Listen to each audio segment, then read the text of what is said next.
আমাৰ বাগানপাৰা সমষ্টিৰ প্ৰাৰ্থী কাতিৰাম বড়ো ডাঙৰীয়া, বিশিষ্ট সমাজসেৱক ধ্ৰুৱজ্যোতি বৰুৱা ডাঙৰীয়া আৰু ইয়াত উপস্থিত আমাৰ দলৰ বিভিন্ন বিষয়ববীয়াসকল, জিলা কমিটিৰ বিষয়ববীয়াসকল, ব্লক কমিটিৰ বিষয়ববীয়াসকল, প্ৰাইমাৰী আৰু বুথ কমিটিৰ আমাৰ কৰ্মকৰ্তাসকল, মোৰ শ্ৰদ্ধা ৰাইজ, সাংবাদিক বন্ধুসকল, এই সময়ত আজিৰ এই সভাত উপস্থিত হোৱা সকলো আমাৰ অতিথি আৰু ৰাইজলৈ মই নমস্কাৰ জনাইছোঁ। আপোনালোকে বহু সময় ধৰি ইয়াত বহি আছে, আপোনালোকৰ মূল্যৱান সময় নষ্ট কৰি। ইয়াৰ কাৰণে আপোনালোকৰ যি এই দলৰ প্ৰতি আস্থা আৰু বিশ্বাস, ইয়াৰ কাৰণে মই দলৰ হৈ আপোনালোকক ধন্যবাদ জনাইছোঁ। শ্ৰদ্ধা ৰাইজ, বৰ্তমান সময়খিনি আমাৰ কাৰণে খুব এটা প্ৰয়োজন সময়, কাৰণ এতিয়া আমাৰ খেতিৰ ধান চপাবলৈ সময় হৈছে। আমাৰ গাঁও অঞ্চলৰ সকলো ৰাইজে ব্যস্ত হৈ আছে। ইয়াৰ মাজতে ব্যতিক্ৰমভাৱে এইবাৰ নিৰ্বাচনৰ এনেকুৱা এটা সময়তে হ'বলৈ গৈ আছে। তো দুইটা কাম আমি একেলগে কৰিব লাগিব। আমাৰ খেতিৰ ধানখিনিও চপাব লাগিব, নিৰ্বাচনৰ কাৰণেও কাম কৰিব লাগিব, কাৰণ দুইটাই আমাৰ কাৰণে খুব প্ৰয়োজন। ধানখিনি চপাব সময়মতে চপাব নোৱাৰিলে আমাৰ বছৰৰ যিটো ভাগ, সেইটো আমাৰ কাৰণে নাটনি হ'ব। আনপিনে এই নিৰ্বাচনটো সঠিকভাৱে আমি বিচৰা নিচিনা যদি আমি কৰিব নোৱাৰোঁ, আমি 5 বছৰৰ কাৰণে আমাৰ যিটো আশা আকাংক্ষা এইটো পূৰণ নহ'ব। তো দুইটাই আমাৰ কাৰণে সমানে প্ৰয়োজন। এই সময়ত মই উপস্থিত হৈ আপোনালোকৰ উৎসাহ দেখিবলৈ পাই যথেষ্ট উৎসাহিত হৈছোঁ। যোৱা 7 মাহ ধৰি আমি বিভিন্ন প্ৰচাৰ চলাই আছোঁ।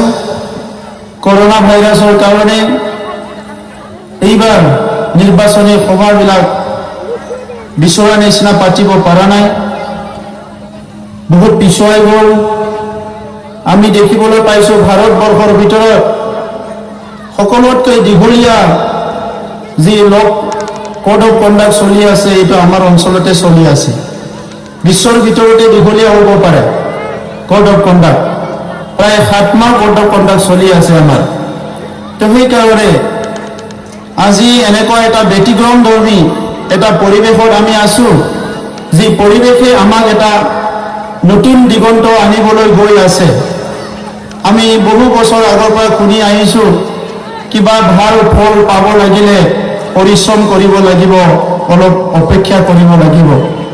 আৰু আমি এতিয়া বিটিয়াৰবাসী ৰাইজে এটা ভাল ফল পাবৰ কাৰণে, এটা পৰিৱৰ্তন পাবৰ কাৰণে 8 মাহ আমি অপেক্ষা কৰিব লগা হ'ল। কিন্তু সেই অপেক্ষা এতিয়া সমাপ্ত হ'বলৈ গৈ আছে আৰু মাত্ৰ 15টা দিনৰ পিছতে ইয়াত নিৰ্বাচনী প্ৰচাৰ সমাপ্ত হ'ব আৰু অহা 7 তাৰিখে বাক্সা আৰু ওদালগুৰিত নিৰ্বাচন অনুষ্ঠিত হ'ব। আমি ভাৰতবৰ্ষৰ নাগৰিক। ভাৰতবৰ্ষৰ গণতন্ত্ৰটো বিশ্বৰ সৰ্বশ্ৰেষ্ঠ গণতন্ত্ৰ বুলি কোৱা হয়। কিন্তু আজি এই BTC অঞ্চলত, বিটিআৰ পিছৰ হ'ল BTC অঞ্চলত যোৱা 17 বছৰে আমাৰ গণতন্ত্ৰটো হাগ্ৰামা মহিলাৰী আৰু তেখেতৰ কিছুমান দাদাগিৰি বন্ধুসকলে লগ লাগি কবৰ দিবলৈ গৈ আছিলে। গণতন্ত্ৰটো সকলো সন্মান কৰে, চবেই কয় ভাৰতৰ গণতন্ত্ৰ ইমান সুন্দৰ, ভাৰতৰ গণতন্ত্ৰ ইমান সফল।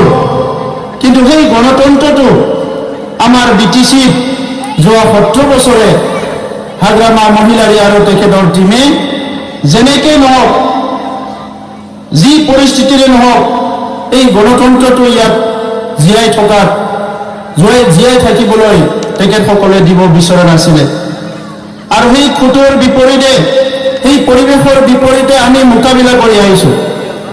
আপোনালোকে দেখিছে 30-40টা বছৰ এই অঞ্চলত হিংসা হৈ আছিলে।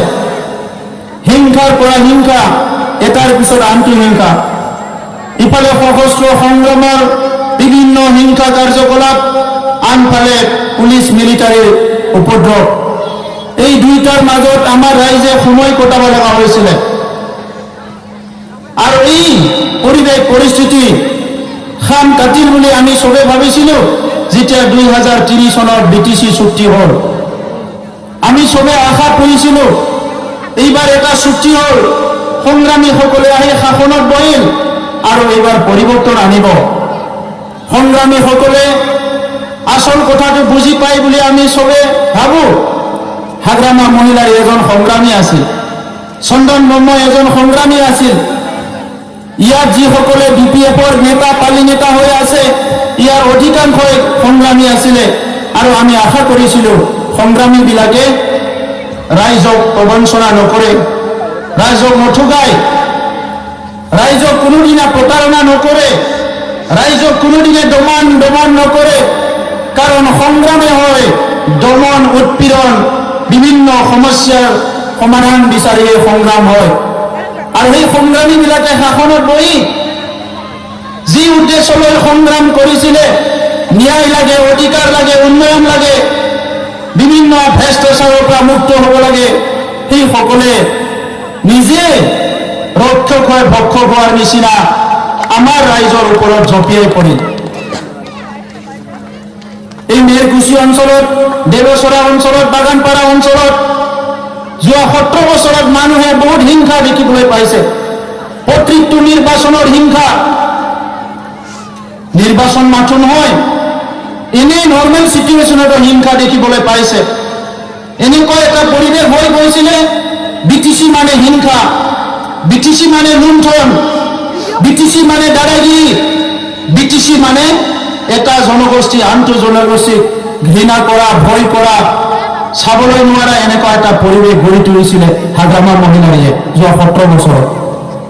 আৰু এই হাগ্ৰামা মহিলাৰীৰ এই মিছনটো সফল কৰাৰ কাৰণে উঠি পৰি লাগিছে এই বাগানপাৰাৰ আৰু এজন হাগ্ৰামাৰে ৰাইট হেণ্ড, বহুত দাদাগিৰি ফুলেন বসুমতাৰী।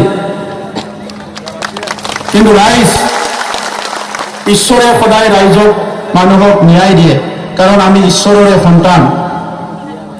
এজন মানুহে কেতিয়াবা বহুত পইচা পালে, বন্দুক থাকিলে, লাঠি থাকিলে নিজকে খুব পাৱাৰফুল বুলি ভাবে। কিন্তু সেইটো চিৰদিনৰ কাৰণে নহয়, খন্তেক সময়ৰ কাৰণে। আৰু ঈশ্বৰৰ লাঠিটো কোনো দেখিবলৈ নাপায়, সময়মতে কিন্তু ঈশ্বৰে কোবটো মাৰে। আৰু মাত্ৰ 15 দিনৰ পিছত এই BTC না হাগ্ৰামাৰ দাদাগিৰি থাকিব, না ফুলেনৰ দাদাগিৰি থাকিব। ইয়াত UPPLৰ চৰকাৰ আহিব। আৰু UPPLে কোনোদিন দাদাগিৰি, ৰাইজক মানে যি হাৰাশাস্তি কৰা সেই ব্যক্তিবিলাকক এই BTRত আৰু থাকিবলৈ দিয়া নহ'ব। BTRত UPPL চৰকাৰ গঠন কৰাৰ পিছত দুৰ্নীতি, ভ্ৰষ্টাচাৰী, লুণ্ঠনকাৰী আৰু সেই দাদাগিৰি মানুহবিলাকক এজন বাছি ওলোৱা হ'ব। যদি তেখেতসকলে ৰাইজৰ লগত মিলি নাথাকে, ৰাইজক সন্মান নকৰে, ৰাইজক যদি বিভিন্ন সমস্যাত সমাধান কৰাত সহায় নকৰে, ৰাইজৰ পক্ষত যদি নাথাকে, গণতন্ত্ৰ অহিংসাৰ পক্ষত যদি নাথাকে, সেইসকলক চিৰদিনৰ কাৰণে এই অঞ্চলৰ পৰা বিদায় দিব লাগিব। হাগ্ৰামা মহিলাৰীয়ে সভা সমিতি মেল মিটিঙে কৈ আছে, মোৰ ব্যক্তিগতভাৱে আক্ৰমণ কৰি আছে, মোৰ ক'ব লগা নাই। কিন্তু যোৱা 27 জানুৱাৰীত যি এখন চুক্তি হৈ গ'ল, যিখন চুক্তিত ভাৰতৰ প্ৰধানমন্ত্ৰীয়ে প্ৰশংসা কৰিলে, ভাৰতৰ গৃহমন্ত্ৰী উপস্থিত আছিলে, অসমৰ মুখ্যমন্ত্ৰী, বিত্তমন্ত্ৰী চবে উপস্থিতিত এটা চুক্তি হৈ গ'ল। যি চুক্তিৰ পিছত আজি আমাৰ অঞ্চল এনেকুৱা লাগিছে যেন আমি এটা কোনোবা এটা বিদেশত আমি আছোঁ, শান্তিৰ পৰিৱেশত আমি আছোঁ, তেনেকুৱা চবৰে এটা অনুভৱ হৈছে। যোৱা 7 মাহ ধৰি ইয়াত কোনো হিংসা নাই, যোৱা 7 মাহ ধৰি কোনো বন্ধ নাই, আন্দোলন নাই, ইমান ধুনীয়া এটা পৰিৱেশ। কিন্তু ইয়াৰ মাজতে এটা দুটা হিংসাত্মক কাৰ্যকলাপ কৰি আছে সেই BPFৰ দাদাগিৰিবিলাকে। আৰু সেইকাৰণে মই কৈছোঁ বিটিআৰত চব কুছ আছে, মানৱ সম্পদ উন্নয়নৰ কাৰণে, আমাৰ জাতি জনগোষ্ঠী নিৰাপত্তাৰ কাৰণে চব কুছ আছে। বিটিআৰত এটাই নাথাকিব, সেইটো হাগ্ৰামা মহিলাৰী দাদাগিৰি, দুৰ্নীতি, ভ্ৰষ্টাচাৰ, এইটো বিটিআৰত নাথাকিব। যোৱা 17 বছৰে হাগ্ৰামা মহিলাৰীয়ে এই অঞ্চলৰ বড়োসকলক কি দিলে, অসমীয়াসকলক কি দিলে, শৰণীয়াসকলক কি দিলে, মদাহীসকলক কি দিলে, বেংগলীসকলক কি দিলে, আদিবাসীসকলক কি দিলে, মাইনৰিটি মুছলমানসকলক কি দিলে। ইলেকশ্যন আহিলে টকা পইচা বিলাই দাদাগিৰি কৰে, ইউথ কেম্পবিলাকত ল'ৰাবিলাক ৰাখি থয়, মদ খুৱাই, মাংস খুৱাই আৰু মাৰামাৰি কৰিবলৈ দিয়ে। ইয়াৰ বাহিৰে কি কৰিছে বিপিএফে? আজি আমি গৌৰৱিত হৈছোঁ, কোনো কল্পনাই কৰা নাছিলে বাক্সা জিলাত এই দেৱচৰাৰ ওচৰে পাজৰে কোনোবা এটা ঠাইত যে চেণ্ট্ৰেল ইউনিভাৰ্চিটি হ'ব, কোনো কল্পনাই কৰিব পৰা নাছিলে। এই বাক্সা জিলা যে এটা চাই চেণ্টাৰ হ'ব স্পৰ্টছ অথৰিটি অফ ইণ্ডিয়াৰ, কোনো ভাবিবই পৰা নাছিলে। এই বাক্সা জিলাৰ তামোলপুৰত যে মেডিকেল কলেজ, কেঞ্চাৰ হস্পিটেল হ'ব, কোনো কল্পনাই কৰা নাছিলে। আৰু 17 বছৰত এই কামখিনি হাগ্ৰামাই কৰা নাই। 99ৰ শিক্ষকসকলক চাকৰি দিম বুলি 17 বছৰে ভোট ল'লে, আজিলৈকে 99ৰ শিক্ষক চাকৰি ৰেগুলাৰ নকৰিলে। OBC শিক্ষকসকলৰ চাকৰি ৰেগুলাৰ কৰিম বুলি সদায় ভোট ল'লে, চাকৰি ৰেগুলাৰ নকৰিলে। টেট পাতিলে, টেট পাছ কৰাসকলক চাকৰি ৰেগুলাৰ কৰিব নোৱাৰিলে। কোনো এটা কাম যোৱা 17 বছৰত বিপিএফে কৰিব নোৱাৰিলে। সেই জাতি জনগোষ্ঠীয়ে চবে আশা পুহিছিলে কি হাগ্ৰামা মহিলাৰীয়ে আমাক ন্যায় দিব, হাগ্ৰামা মহিলাৰীয়ে আমাক উন্নয়ন দিব। না ন্যায় দিলে, না নিৰাপত্তা দিলে, না উন্নয়ন দিলে। যোৱা 17 বছৰত হাগ্ৰামা মহিলাৰীয়ে ইচ্ছা কৰিলে কোনোবা এটা বছৰতে NDPৰ লগত শান্তি চুক্তি হৈ গ'লহেঁতেন, কিন্তু 17 বছৰত তেখেতে নকৰিলে। তেখেতে সেই ইস্যুটো, সেই সমস্যাটো পুহি ৰাখিব বিচাৰিছিলে, কাৰণ সেইটোকে দেখাই কেন্দ্ৰীয় চৰকাৰৰ পৰা পইচা আনিব পাৰে, সেইটোকে দেখাই ৰাজ্য চৰকাৰৰ পৰা পইচা আনিব পাৰে, আৰু সেই পইচাটো আনি পেলাই নিজৰ পকেটত ভৰাব পাৰে। সেই ধান্দাহে হাগ্ৰামা মহিলাৰে কৰি আছিলে। আৰু আজি হাগ্ৰামা মহিলাৰী সেই টকা ঘোটা ধান্দা, যি দোকান, সেইটো বন্ধ হৈ গ'ল। NDPৰ লগত, এপছুৰ লগত চুক্তি হৈ গ'ল। এই চুক্তি শান্তিৰ চুক্তি, এই চুক্তি প্ৰগতিৰ চুক্তি। যিখিনি বিশ্ববিদ্যালয়, মহাবিদ্যালয়, engineering college, NIT, medical college, sports university, সেইবিলাক যদি সঠিক সময়ত স্থাপন কৰি দিয়ে কেন্দ্ৰ চৰকাৰে চুক্তি মৰ্মে, অহা 5 বছৰত আমাৰ এই বিটিআৰ অঞ্চলত 50,000 কোটি টকাৰ অনুষ্ঠান প্ৰতিষ্ঠান স্থাপন হ'ব। কোনো কল্পনাই কৰিব পৰা নাছিলে। এইখিনি যদি স্থাপন কৰি দিয়ে, উত্তৰ পূৰ্বাঞ্চলৰ যিখিনি ৰাজ্যতকৈ আমি ওপৰত যাম, এই কথাটো স্পষ্ট হৈ পৰিছে। সেইকাৰণে আজি অকল অসম নহয়, উত্তৰ পূৰ্বাঞ্চল ভাৰতবৰ্ষৰ বিভিন্ন মানুহে প্ৰশংসা কৰিছে, এইখন চুক্তি ভাল চুক্তি হৈছে। এই চুক্তিত কাৰো একো ক'ব লগা নাই। কেইদিনমান আগতে আৰু এটা দোকান খুলিলে কেইজনমান মানুহ মিলি পেলাই, বড়ো অনাবড়ো দোকান, বড়ো অনাবড়ো কাম কৰি পেলাই, এই মানে কথাটো কৈ পেলাই যদি কাৰোবাৰ আগুৱাই যাব পাৰে, মোৰ ক'ব লগা নাই। কিন্তু ইয়াত অনাবড়ো বুলি একো জাতি নাই। ইয়াত আছে অসমীয়া, ইয়াত আছে বড়ো, ইয়াত আছে বঙালী, ইয়াত আছে শৰণীয়া, ইয়াত আছে মদাহী, ইয়াত আছে নাথ যোগী, সকলো জাতি আছে। কিন্তু সেই জাতিসকলক এটা কৃত্ৰিম নাম দি পেলাই, উপনাম দি পেলাই বড়ো বুলি আৰু এটা সংগ্ৰাম আৰম্ভ হৈ গ'ল। ক'লে আমি গাঁও কৰ্তন কৰিম, ক'লে আমি হাগ্ৰামাৰ দুৰ্নীতি ভ্ৰষ্টাচাৰ দূৰ কৰিম, ক'লে আমি ৰাইজক নিৰাপত্তা দিম। আৰু দুবাৰকৈ এজন MP হ'ল। MP হোৱাত আমাৰ বেয়া পোৱা নাই। MP হৈছে, কোনোবা নহয় কোনোবা MP হ'ব, তাত বেয়া পাব লগা নাই। কিন্তু কৰিলে কি? গাঁও কেইখন কৰ্তন কৰিলে। আমি আজি চুক্তি, এই সমস্যা সমাধানৰ পথ ওলাই দিছোঁ। BTC অঞ্চল, বিটিআৰ অঞ্চল, 6 শিডিউল অঞ্চল, ইয়াত কোৰ এৰিয়াক লৈ পেলাই হয়। সীমামূৰীয়া অঞ্চলত যদি কোনোবা ট্ৰাইবেল গাঁও বাহিৰত আছে, সি এপ্লিকেশ্যন দি ভিতৰত আহিব পাৰিব। কোনোবা জেনেৰেল গাঁও ভিতৰত আছে, সীমামূৰীয়া অঞ্চলত আধা আধা হৈ আছে, সি বাহিৰত যাব পাৰিব। আৰু এই সমস্যাবিলাক আমিয়ে সমাধান কৰিব লাগিব। আজিলৈকে উত্তৰ পূৰ্বাঞ্চলত অসম আৰু মেঘালয়ৰ সীমাৰ সমস্যা আছে। অৰুণাচল আৰু মেঘালয়ৰ, অৰুণাচল আৰু অসমৰ সীমাৰ সমস্যা আছে, মণিপুৰ আৰু অসমৰ সীমাৰ সমস্যা আছে। এই সমস্যাবিলাক আজিলৈকে সমাধান হোৱা নাই। আৰু সেইকাৰণে আমি বিচাৰিছোঁ 30-40 বছৰ প্ৰায় দুটা জেনেৰেশ্যন হিংসাৰ এটা পৰিৱেশত আমাৰ আহিব লগা হ'ল। সেইকাৰণে আজি মানৱ সম্পদ উন্নয়ন হোৱা নাই। বেলেগ অঞ্চলৰ পৰা IAS অফিচাৰ বছৰত 4-5 জন ওলায়, আমাৰ অঞ্চলৰ পৰা IAS অফিচাৰ নোলায়। বেলেগ অঞ্চলৰ পৰা বছৰত 10-15 জন ACS অফিচাৰ ওলায়, আমাৰ পৰা নোলায়। বেলেগ অঞ্চলৰ পৰা 20-30 জন ডক্টৰ ইঞ্জিনিয়াৰ ওলায়, আমাৰ অঞ্চলৰ পৰা ডক্টৰ ইঞ্জিনিয়াৰ ওলাব নোৱাৰে। কেনেকৈ ওলাব?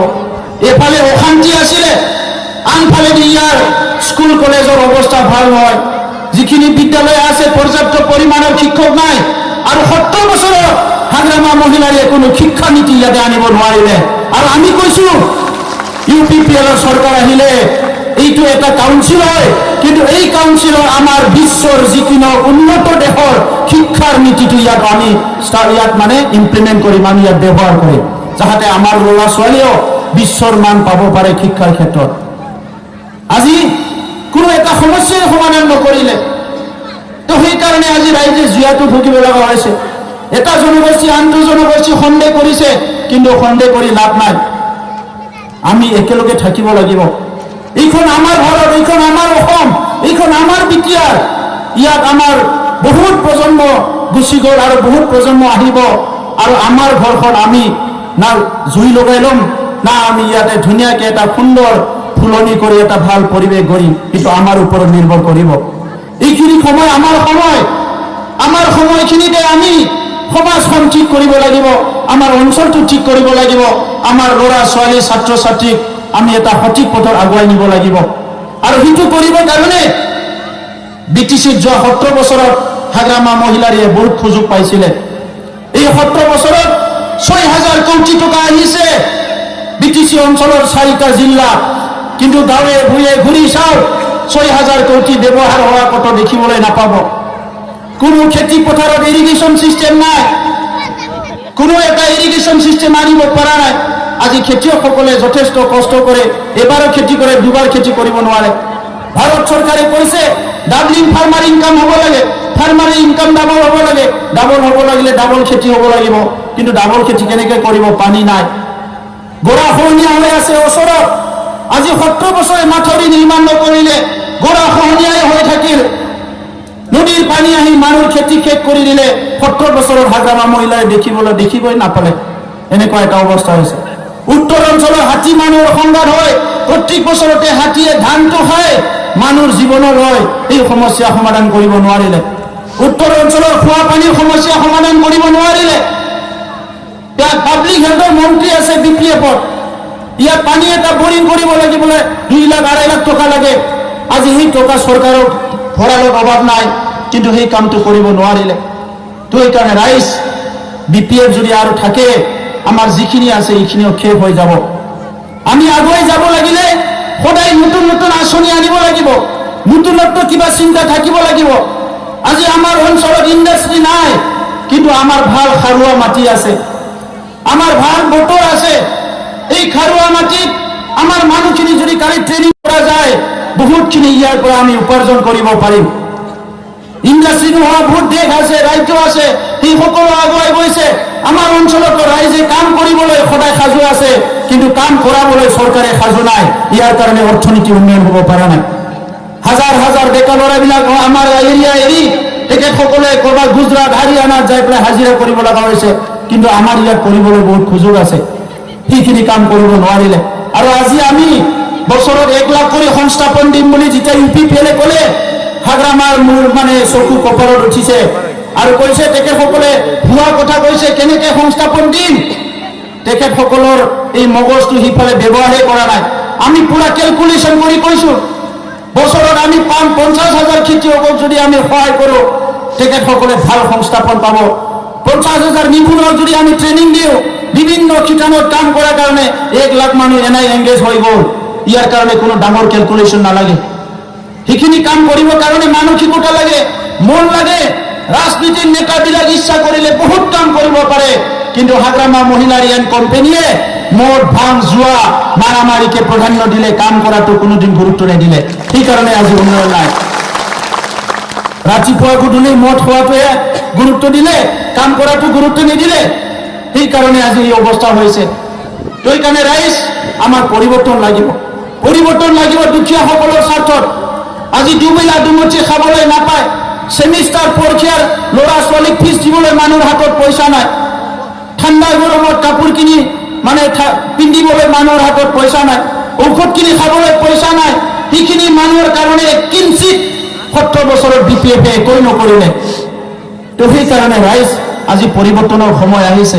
আৰু UPPL দলে আমি স্থিৰ কৰিছোঁ, যিখিনি কেন্দ্ৰীয় চৰকাৰৰ আঁচনি সেইটো সঠিকভাৱে ৰূপায়ণ হ'ব লাগিব। প্ৰথম যিখিনি ৰাজ্য চৰকাৰৰ আঁচনি সেইটো সঠিকভাৱে ৰূপায়ণ হ'ব লাগিব।